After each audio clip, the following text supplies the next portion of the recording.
So welcome everyone to another episode of Plug and Pay. If you don't know, this is a talk show that we host where we invite payroll professionals from all around the world to talk with us about interesting, exciting topics that are shaping today's payroll world. My name is Mark Oliver Fiedler. I'm the founder and CEO of Payzar, and I have the pleasure of hosting the show together with my esteemed colleague, Mr. Max van der Klis-Bussink. I think I said it properly this time.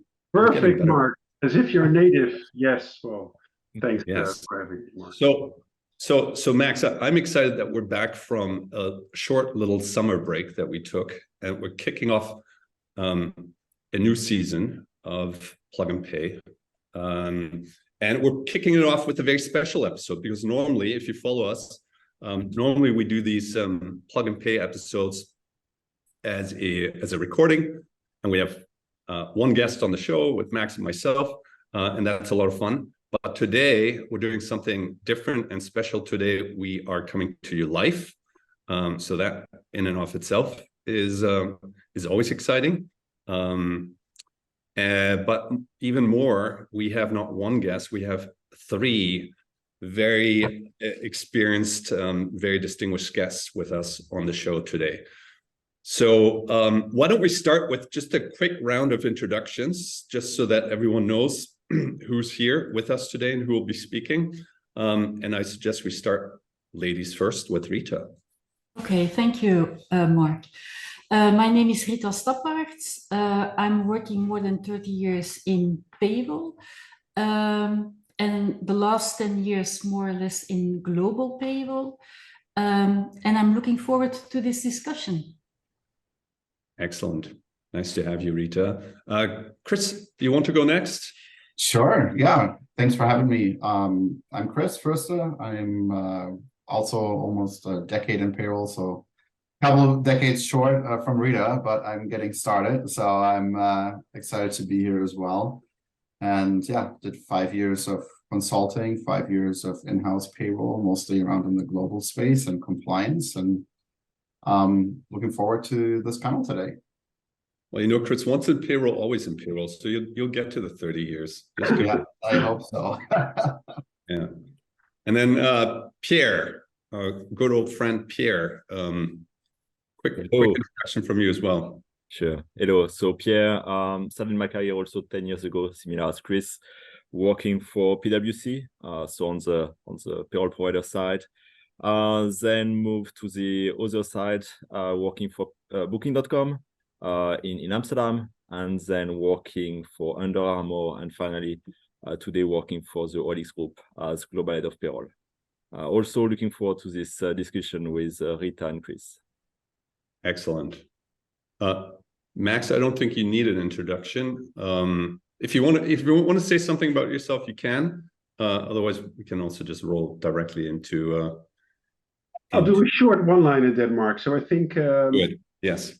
I fell in love with payroll 17 years ago, and it's been a happy marriage ever since.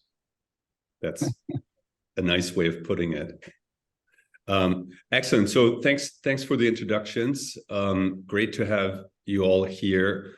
I think it's very clear from the little background you gave us about your experience that there's lots of deep international payroll experience in the room, and I'm sure that will make for a super interesting discussion. So the topic that we picked for today's episode is bringing payroll into the 21st century, which I suppose in a way implies that payroll hasn't quite arrived yet in the 21st century. Now, some might say that is because in payroll, we work hard and we play hard and we like to party like it's 1999.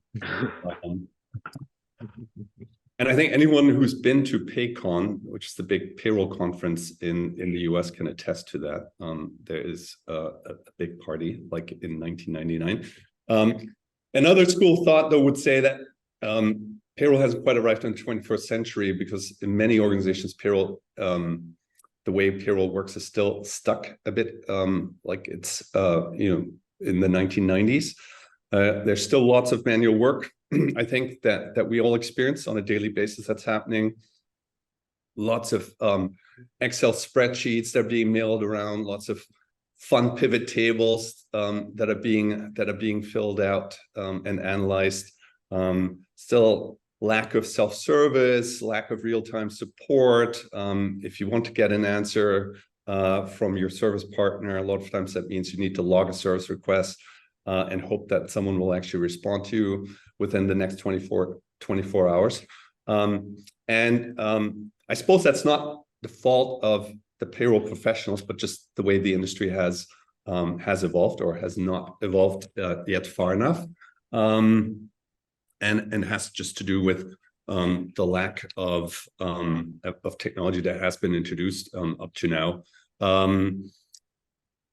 I think it's important to understand where we are and where hopefully we can go, because the fact that a lot of things are still done in a very manual manner does translate into various different challenges. At a very personal level, it means that a lot of payroll folks work incredibly long hours, late nights, weekends, holidays, just to make sure the job gets done. It does mean it introduces a risk of human error. When you do something manually, obviously, there's always the risk of something going not quite right and introducing errors. And it creates people dependency. So if someone falls away and, who has been doing that role, and everything sort of depends on their knowledge and manual ability to do things, that creates a business risk. On the other hand, I think there has already been some progress and evolution, and certainly over the last 5 to 10 years, I think we've seen introduction of new technologies, new vendors like ourselves here at Payver have emerged into the picture, and I think that's very exciting and kind of gives us a lot of things to look forward to as we're moving forward. So with all that being said, rather than me talking about it, I'd love to hear perspective from a panelist on this topic, where we are today and where we see opportunities to do things differently going forward. So with that, Max, why don't you kick us off? I think you have some thoughts in terms of helping us structure the discussion a bit, and I'll just pass it over to you.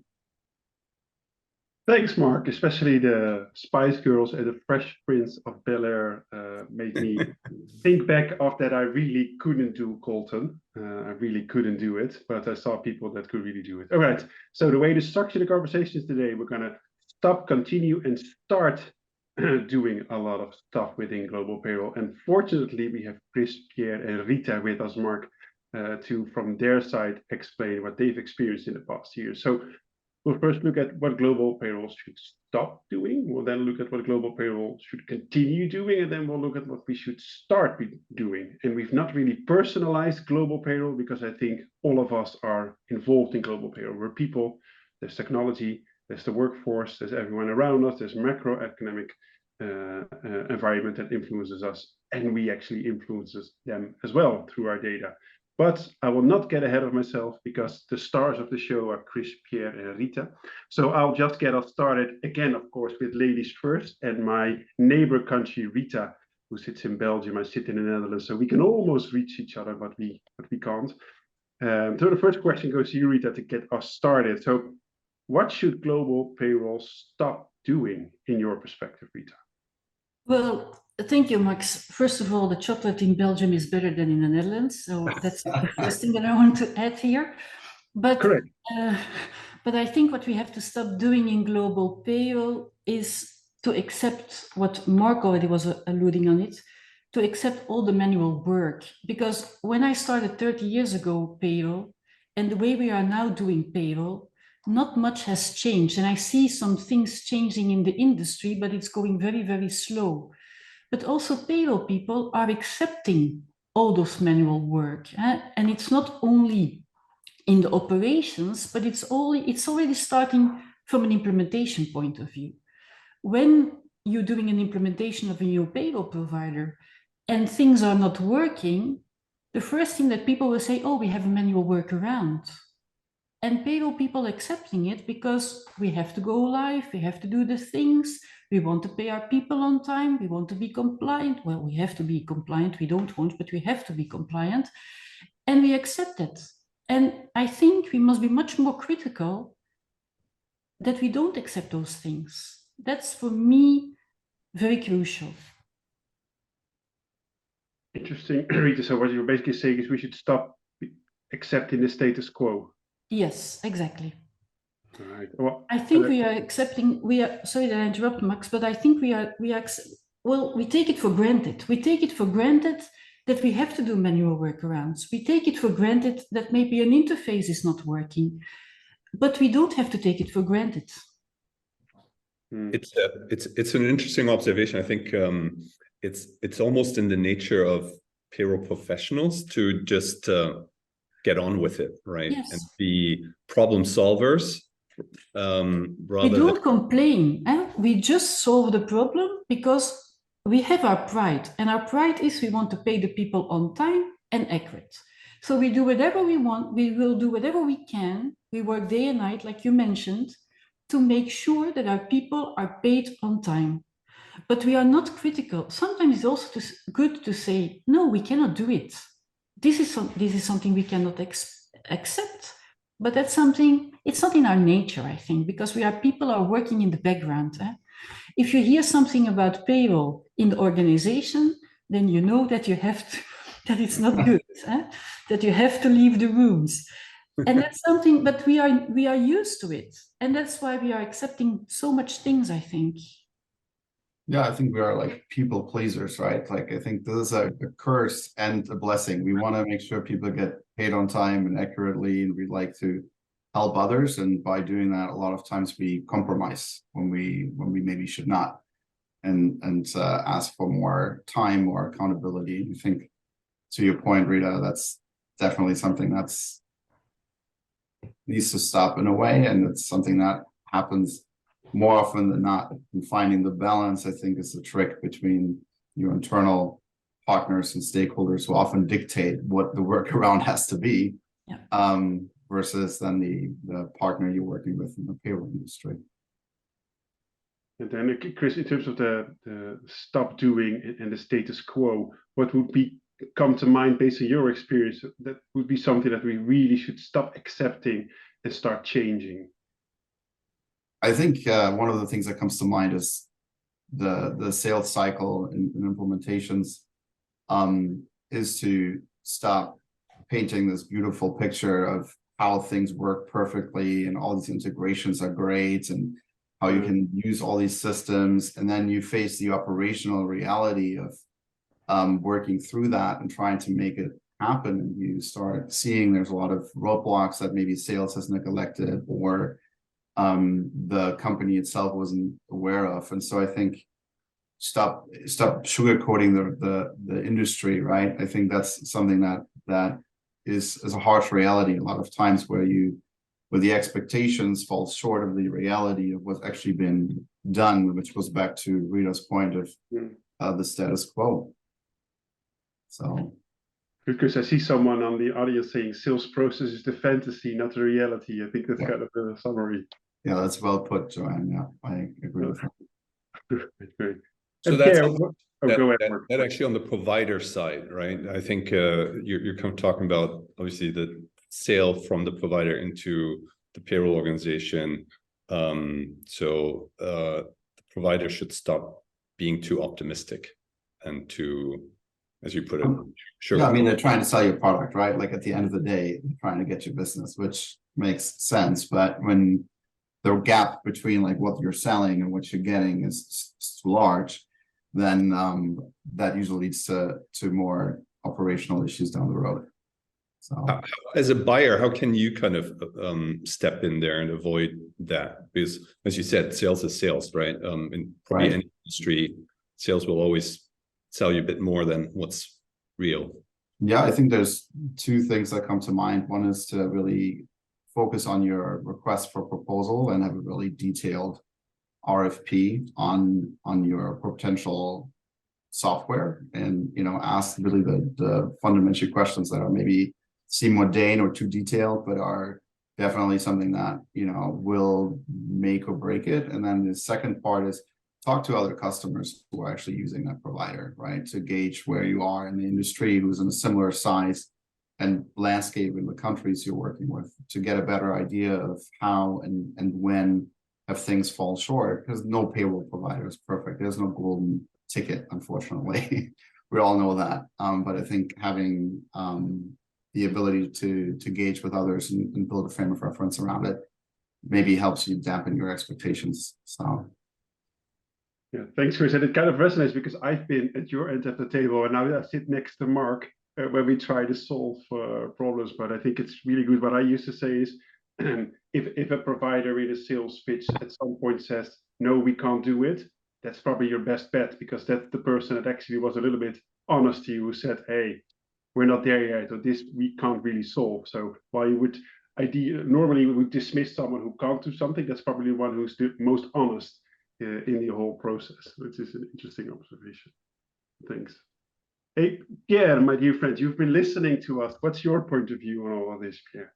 Thank you. So I second Rita's and Chris' points. Regarding Rita's point, the heavy reliance on manual workarounds or manual data entry, and also the reliance on legacy system. It's something I experience a lot. When I started my payroll journey, we were still printing payslip and checking with the calculator of the calculation. And then we went through and it was not so long ago. It was like just 10 years ago. And still a colleague of mine, she's still printing the payroll reports and sending it to a manager for signature, like still today. So it seems that the payroll, some people on the payroll industry, they are very conservative, and it's really difficult to change mindset and to modernize ways of working. Because also we are dealing with very sensitive information and very impactful. So there is a cost of change, and there is a risk in changing operating model, processes, and so on. But it doesn't mean everything is set in stone. There are things we can modernize with, calculated risk.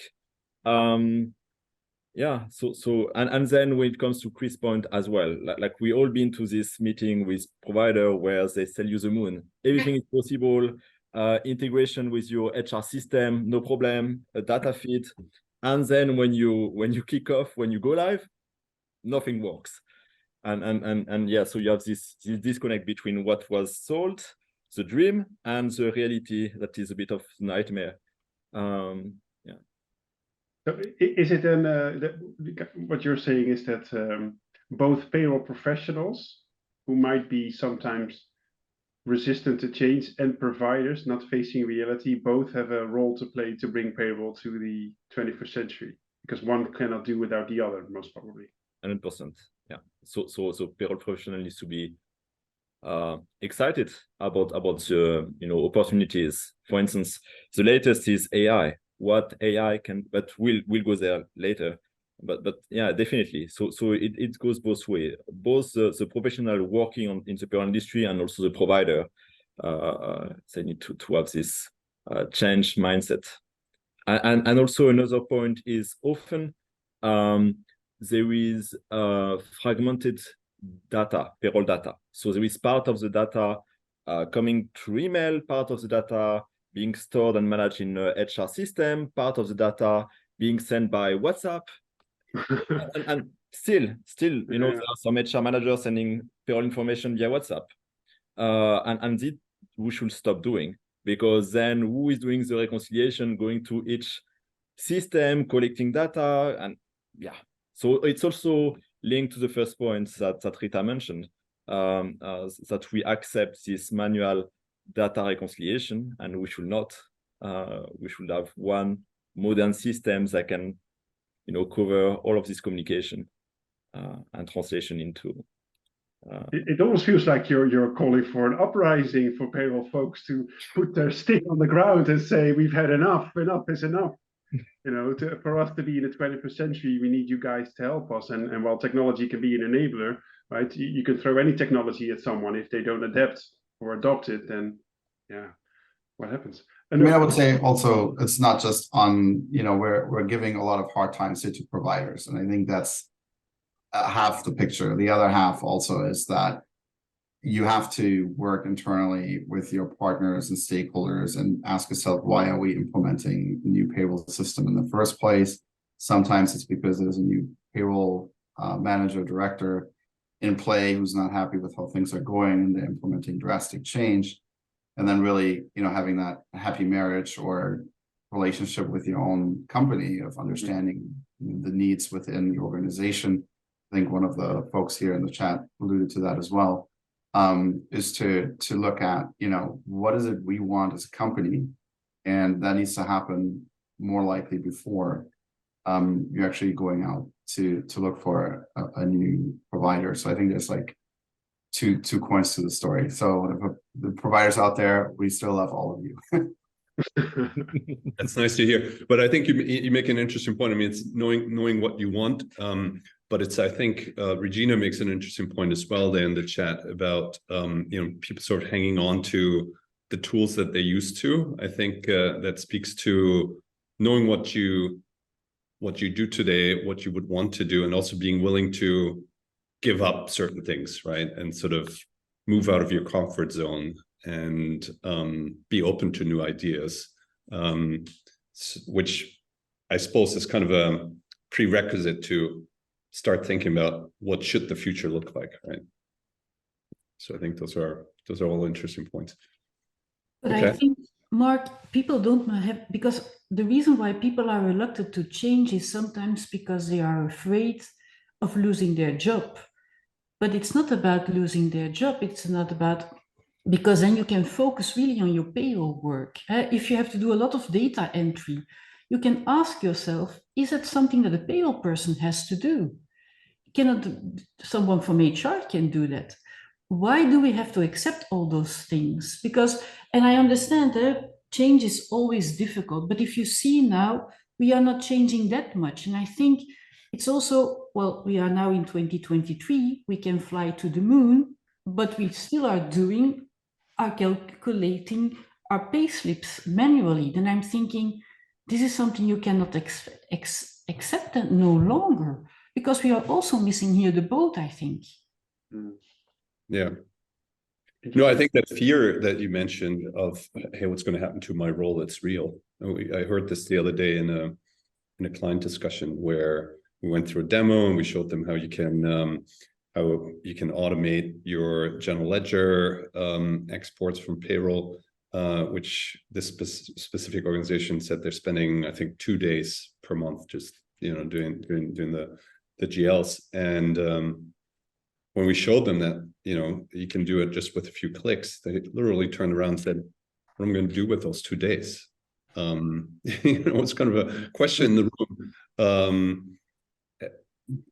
And to your point, we should adopt a mindset in payroll where we say, if we can save ourselves some of the repetitive work and the manual hassle, where can we add value, right? It's not just keeping busy means that's the value of your role and your job, right? It's applying yourself to smarter things where you can add more value than just checking things that arguably machines can do better than human beings.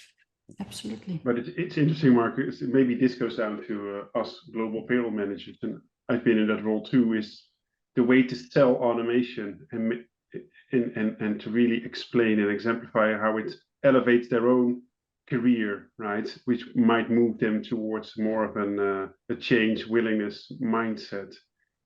Because the fear, as you said, is real within the team, right? I had a person who said, the only thing I want is every morning to have a pile of papers, and the next day they'll be at the other end because I've processed them all. And you cannot make me happier than doing this. So don't tell me you're going to take this away from me. Right. So, but there's different types of folks and people. But the way we responded to that person who said, what am I going to do with my time? We were also a little bit like, maybe you could spend time with your family, or maybe you could spend less overtime hours, or you could do additional work. But that's interesting. All right. So we've talked a lot about what we stop doing, right? We had the stop sign, but now we're going to switch gears a little bit, as my friend Mark would say in the Plug and Play podcast, where we are switching gears, what we should continue doing. So Chris, in your views, what should we actually continue doing? Because I'm sure that we're doing a lot of things right. Yeah, I think we are. We are doing several things right, and three of those I think I would highlight is continuing to have better and consolidated reporting engines and technology that spans into having a better footprint on your global landscape and understanding what's happening. And I think there's more and more companies in the last 5 years or so that have spent a lot of time and effort on providing dashboards that are more intuitive, that give you a faster overview of your cost per country or payslip or overall churn. And I think that's been really great to see and helpful, not only for the payroll teams, but then also for FP&A and other parts of the business that rely on the information for cost control to really see what's going on. I'd say that's one thing. And then the other part, I think, is providing the local payroll landscape to the customers. And what I mean by that is it's really about having the relationship with the in-country partner who might be behind the payroll vendor to be there as a true expert on the ground. And I think that is changing a little bit, I feel like, in a positive way, where it used to be a lot of like, well, we can't give you legal advice, we can't give you any information. Please, you got to talk to counsel, like outside of, we're just processing payroll. So, and I feel there's a shift happening where you see more and more providers are realizing like, okay, we need to be more service and relationship based with our clients in order to maintain and retain them. And I see to me, it feels like there's more of a willingness to give information or point you in the right direction than I've seen before. And that's been really great to see for the company I work for. We're in 29 countries. And so it's impossible to keep up with all the different odds and ends, but they provide newsletters, they provide a internal knowledge base, and it gives you a really good head start on the information you might need to do a good job. And continue to do that, I think was judgmental for anyone in the industry. So I think those things like the dashboards, the relationships, and the accessibility to information has been great. And I'm hoping to see that grow more over time.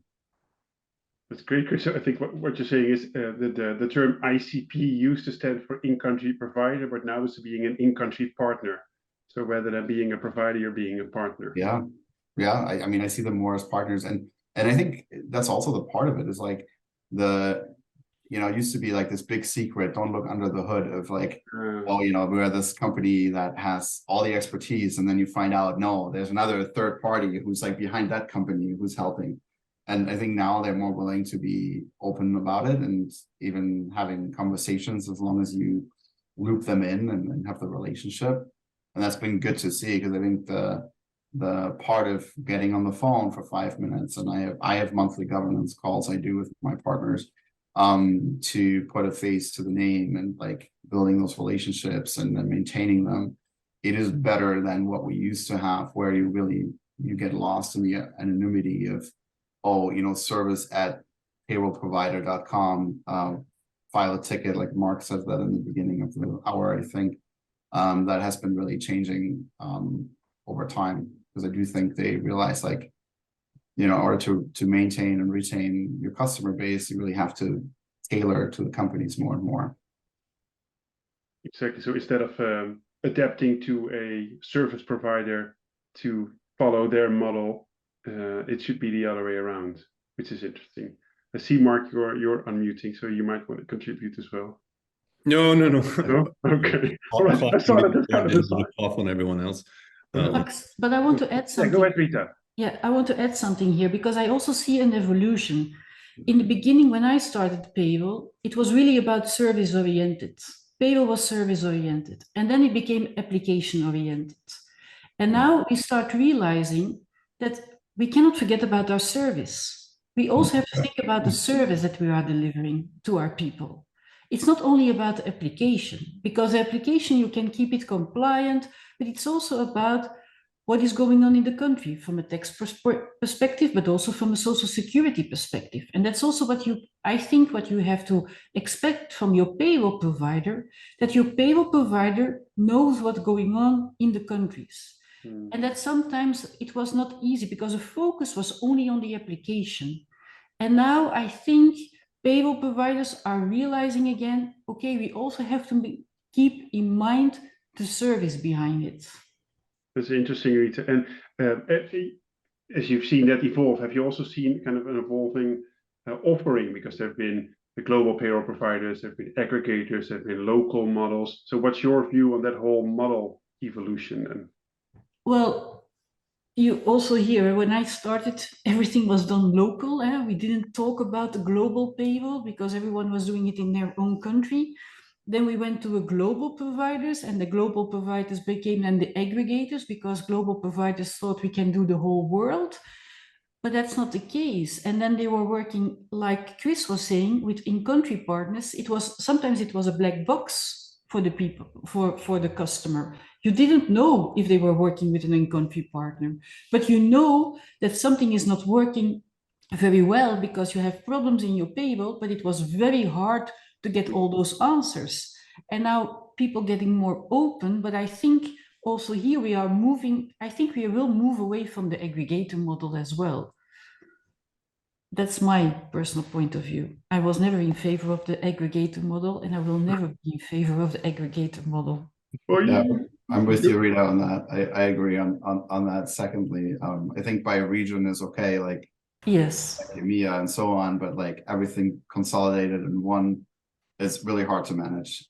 It's impossible in time zones. It's impossible with local expertise, and we are not. I mean, maybe Pierre will talk about this later. We're not just there yet to have all the information in our head immediately. So that's maybe where AI comes in. Exactly. Well, Pierre, your thoughts on the matter?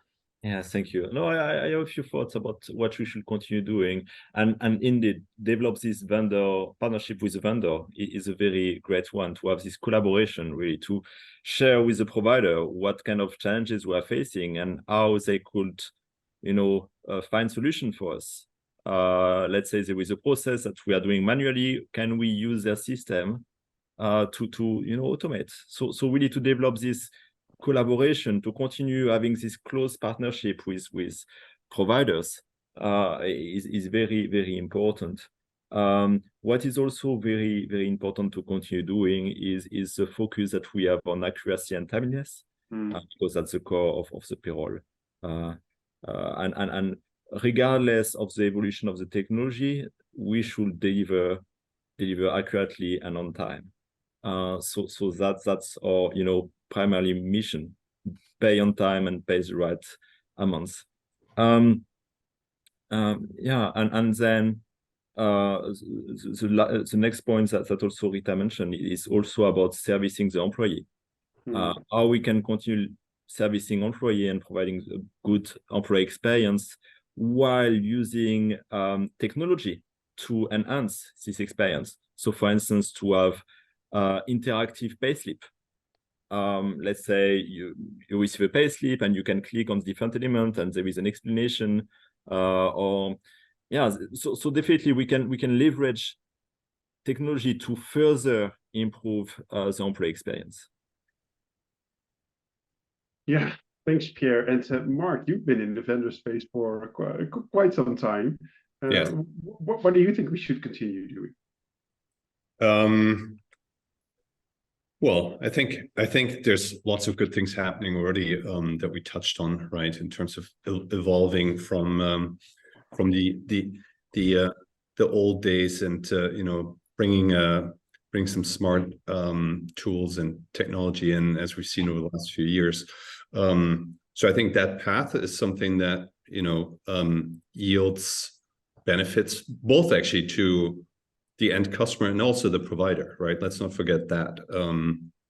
Because I think some of the challenges and frustrations that we're discussing here from the payroll team perspective, they exist on the provider side as well, right? Now, I think the challenge in many provider organizations is that their backgrounds are not necessarily technology organizations, right? They've grown up as great professional service firms.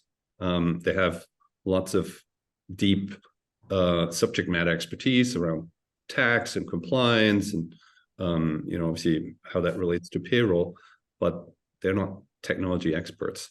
So I think the answer, you can't be world class on everything, right? So the answer, I think, is and what we should continue to do is we should join forces, right? And we should sort of build areas of expertise. Everyone has their expertise. The in-house payroll team has its expertise around the organization, the business, and what it needs.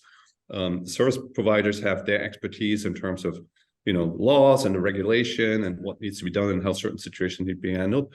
And then I think we see organizations emerge that have expertise around how to make technology really fit into that whole environment. And I think rather than try to do everything, everyone tries to be everything.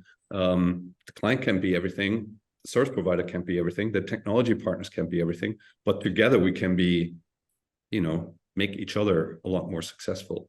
So I'm excited about that personally, and I think that's where there's some interesting trends happening already. I think the service and technologies that used to be all kind of come as one of the same bundle. I hire someone and they bring the technology and they bring the service teams.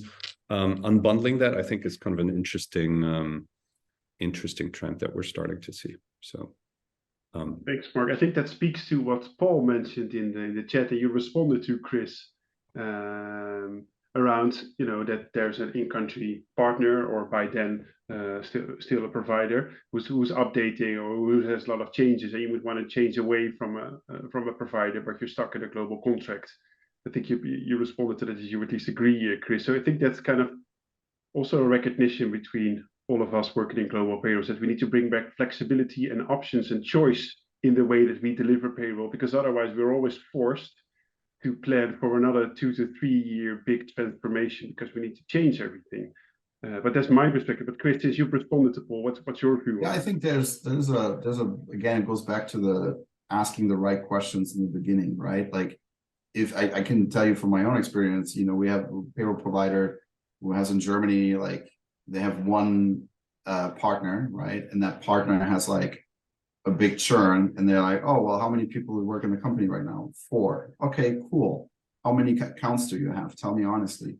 Well, we're 105 accounts right now. Well, no wonder like the service is lacking, and no wonder like things are going down, right? Like that's where you have to really like ask for, what's your expertise? Like this mystery veil of the black box you guys referred to earlier, needs to be addressed in the beginning and remediated by having backup solutions, or not accepting the status quo of, well, we only have one provider in the country.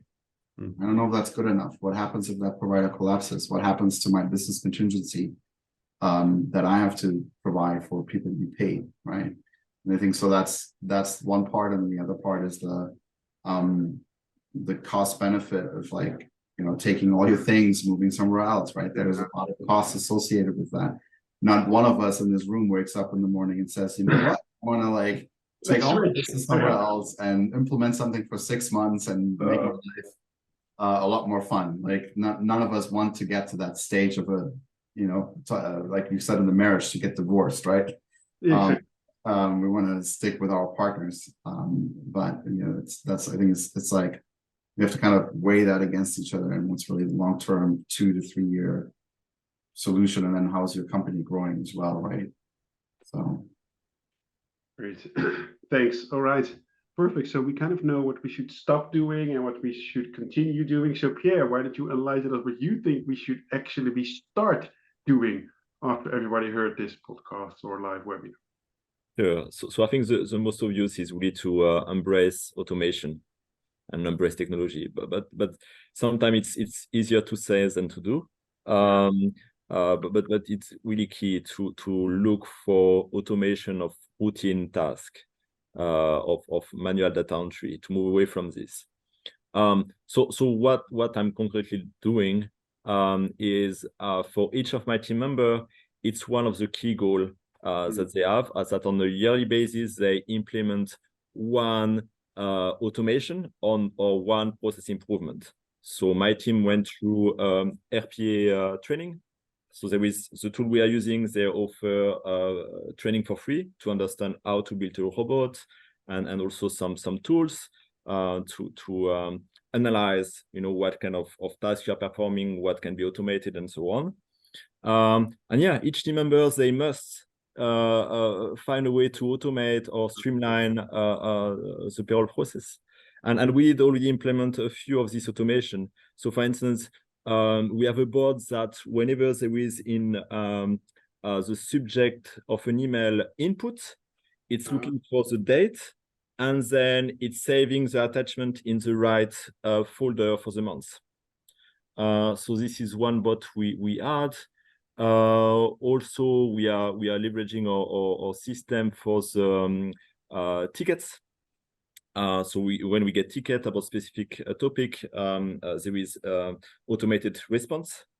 Yeah, so we did implement a few of these automations that then saves time, because all of these manual tasks, repetitive tasks, my team doesn't need to do it anymore. And then they have more time to focus on more analytics or preparing insights for the leadership team, or doing something else, right?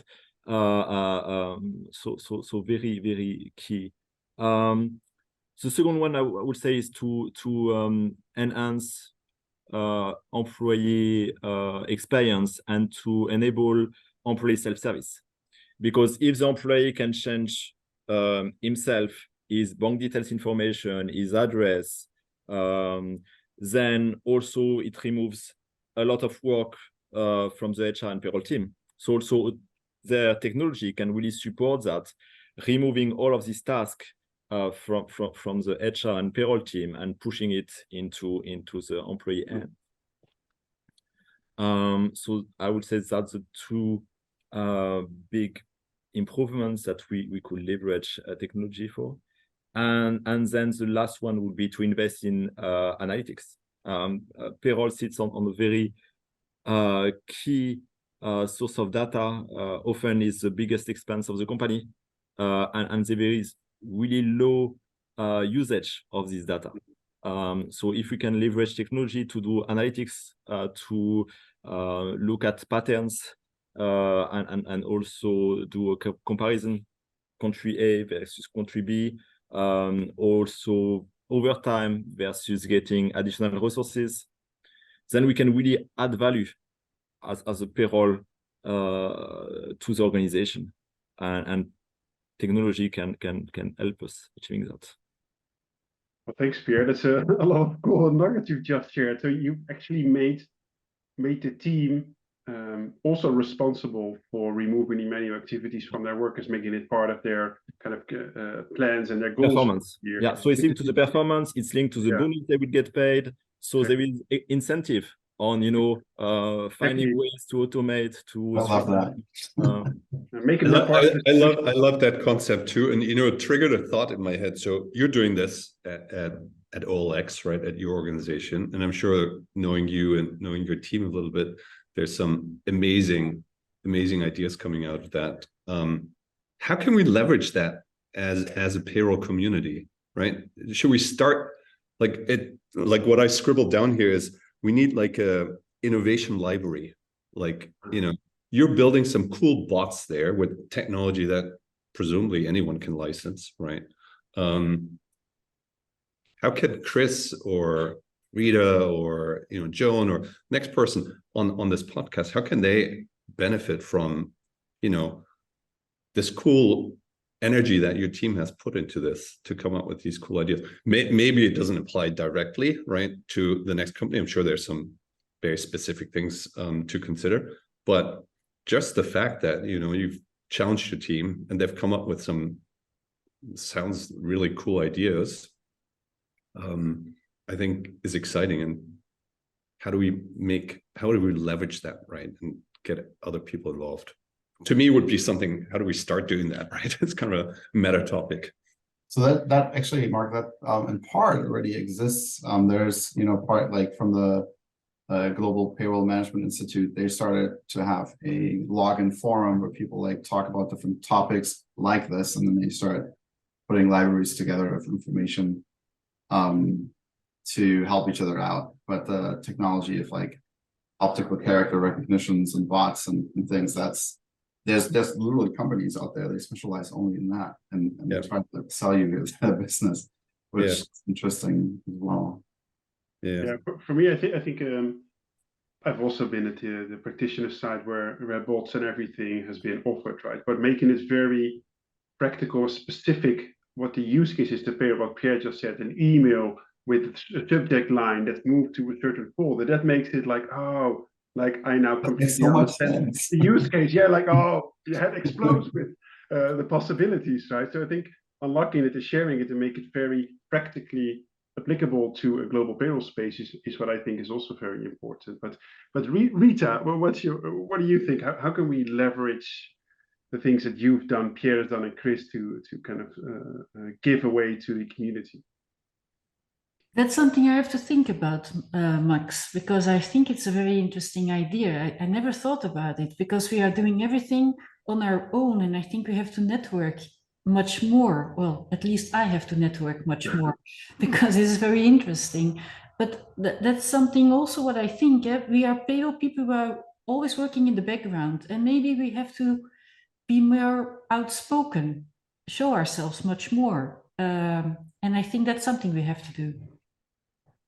It's just a bit, I don't want to be too, well, but what I want to kind of say is we need to step into the light, but that sounds like, okay, we're going to go Lord of the Rings or something, but that's something we don't want to do. But it almost feels like we need to do it. And for for many of the payroll professionals I know, they don't naturally want to step into the light and, bang themselves on the chest to say, look at everything that I've done, but still, we kind of need it. And I think, Mark, we as providers are also have a responsibility to bring the best of payroll people together. Like, at least we're trying to do that in this type of discussion, in the podcast, in webinars, right? But also the vendors play a role to just unlock those ideas. That doesn't even have to be Payzar specific or whatever solution or vendor specific, right? Absolutely. No, and as Chris mentioned, I mean, there's associations, there's, communities that are forming ad hoc. There's obviously social media, but you're right, the vendors have an opportunity as well, right? We speak with lots of prospects and customers, and for us to help the community to connect the dots, I think it's also it's a great opportunity and a responsibility in a way that we carry with ourselves. Yeah, I think that collective consciousness of stepping into the light or being more outspoken, to take the 5 minutes in your own career to come on something like this, and you guys providing this forum to connect to other professionals and talk to them about best practices and things they use and they don't use. And it's a big aha moment I had for myself when I started coming more to these kind of events, learning from other people, because I think we have this tendency of being lone wolves in our respective teams, because payroll, for the most part, in a way, operates a lot more independent in a bubble than the rest of the company. And that extends a lot of times to the personalities a little bit, I feel like, and how we work. We don't want to ask for help, right? We always want to do everything ourselves. And like, I think that's like a mental shift I'm having, where I'm like, okay, I want to like learn more from people and from others, and being able to incorporate some of these practices I've been picking up from other folks in different companies. Yeah, so I think there's strength in numbers too, right? So sometimes it's hard to explain, and maybe you don't have the same sort of credibility when you're trying to explain some of your frustrations or make a case to change something internally. But if you can actually get the support of the community, maybe someone else comes in and you invite them into an internal meeting who's done a change in their organization, and they can relate to your team members. This is what we've done, and this is how it's helped us, and can explain to your supervisor, to your manager, to give your case more credibility. How powerful can that be? I think there's lots of opportunities to collaborate and use each other's knowledge. Right? Yeah, I think the one thing I wanted to add to the discussion in terms of starting is how can we leverage AI technology? I think that's like a really big topic, and there's a lot of theoretical talk on this, meaning like how can we do it, but nobody has like actual operational insight. And so at least I haven't seen a lot of people like having operational insight into like what does that really mean in practice.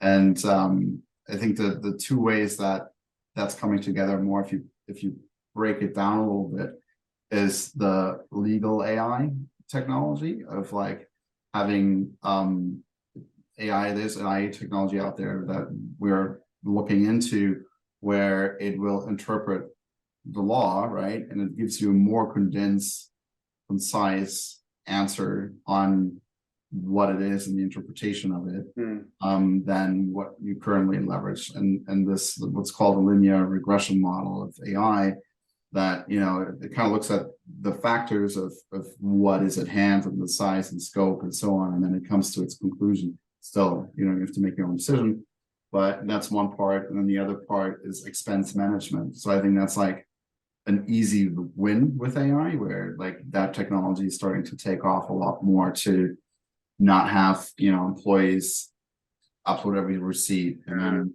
you know, you have somebody who has to approve that, and then you have somebody went against the limit again, and so you have to let that discussion. Like AI is starting to take away from that in the payroll space, and that's been something I'm looking into with the team. We haven't implemented anything yet, but there are some companies who are in part already utilizing that technology. So I think AI and payroll is a big word, but what does that really look like? I'm curious to hear from some of the other panelists if they have any insight.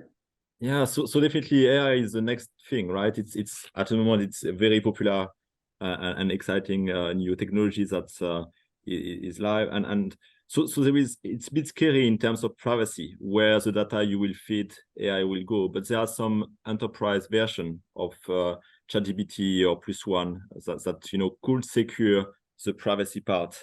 And yeah, so I think about AI, maybe loading documents into the AI tool. Let's say pension documents, you know, that contains information about the employees, the different, and then extracting from whatever document we load into the AI platform the amounts that needs to be processed in payroll, or health insurance, or a benefit, you know, that we extract benefit, we load into the AI platform whatever document we need, and it gives us, or it translates into an Excel file or whatever format we need, the data that must be processed in payroll.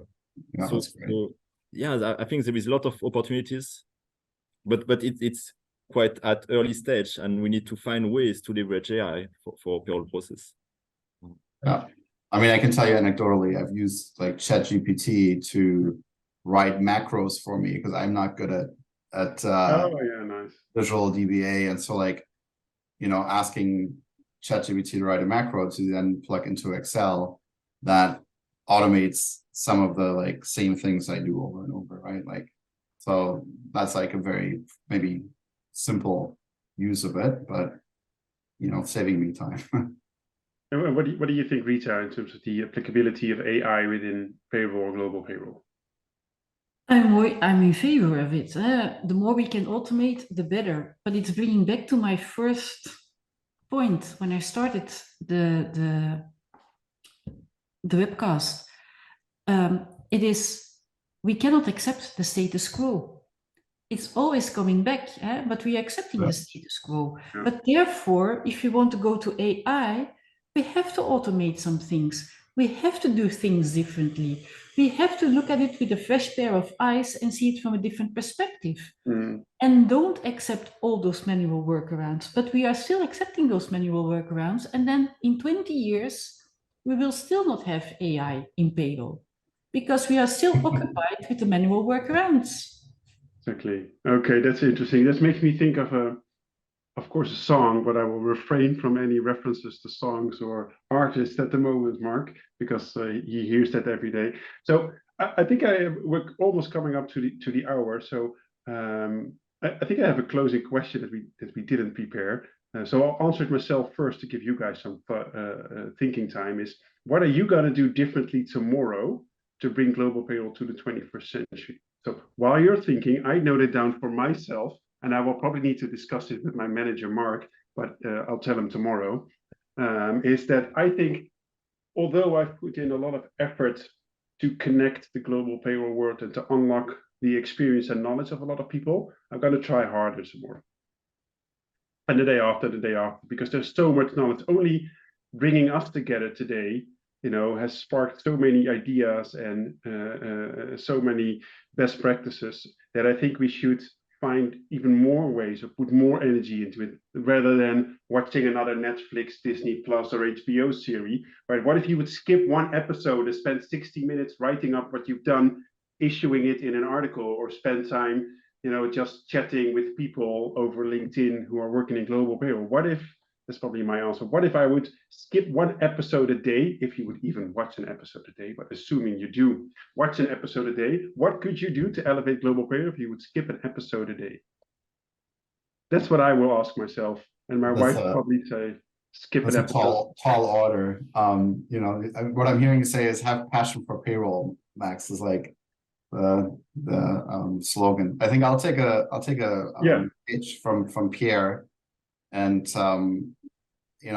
talk to my teams about linking their goals to automations and process improvements more. I think that's a really easy win to motivate people. So I like that. So thank you, Pierre. I think that also ties back to Rita's comment, right? People maybe naturally are not inclined by their personality to push the envelope and question the status quo, but by linking it actually explicitly to objectives, well, you push them a little bit out of that comfort zone, right? So I think it's a very clever mechanism. I like that. It achieves the improvement for the organization, but also sort of personal growth opportunity as well. Very good. Well, listen, I know we're at the top of the hour, and we're mindful that a lot of people that are live on here probably have to move on to the next meeting, especially people that are in slightly earlier time zones than most of us over here in Europe, where it starts to become kind of we're in between them and happy hour, which is also not a good place to be. So we'll wrap it up here. I want to thank our panelists, Rita, Chris, Pierre, Max, you of course as well, but everyone, fantastic to have you on. Really great insights, fantastic discussion. I jotted down a whole bunch of ideas that, to Max's point, I want to start doing and implementing tomorrow or Monday. Maybe I'll wait until but this was really great. So thank you all for being here and for joining us for this discussion. Thank you for having us. Yeah, thank you for having us. Thank you so much. Right. Thanks, everyone. And I think, Mark, we would also want people to subscribe to the podcast, and we're available on YouTube, we're available on Apple Podcasts, Google Play. You basically need to really try to avoid us, otherwise you will see us for sure. So make sure you do follow us. That will always be the case. And if you want to have smart answers, to some of the challenges, you have to subscribe, and we'll give out Pierre's email address if you want to get that, RPA solution that his team created. You have to subscribe first, otherwise you can't get in touch with Pierre. Great, and good luck with skipping an episode a day, everyone. Chris, Pierre, Rita, many thanks for joining. Wonderful. Thank you, but I'm not going to miss the game tonight. Exactly. All right, Pierre. Good luck. Thanks, everyone. Take care. All right, thank you very much. Bye-bye.